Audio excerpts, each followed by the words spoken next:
Pas intelligent, pas assisté, mais complètement sans conducteur. Chongqing devient ainsi la première ville de Chine à autoriser ce que certains appellent robot-taxi à opérer dans ses rues et à recevoir un paiement.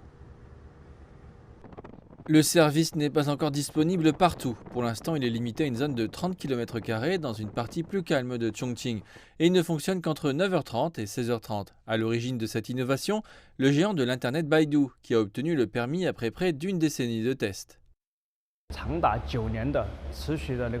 Au cours des 9 années où Baidu investit dans la conduite autonome, nous avons parcouru 32 millions de kilomètres pendant nos essais.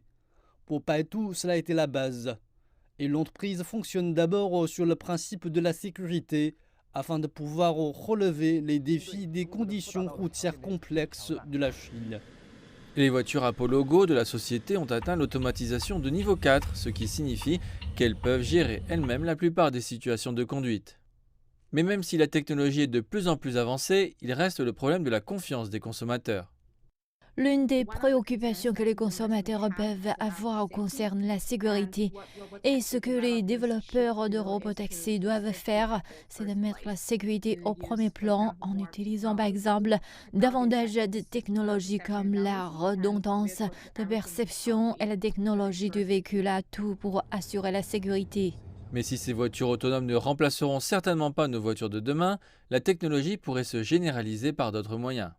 Les robots livreurs, par exemple, on peut déjà les voir dans certains domaines, notamment dans les universités.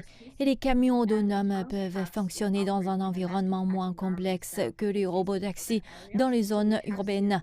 Nous avons également vu des majors comme TuSimple qui visent à étendre son réseau de livraison à plus d'États américains à court terme.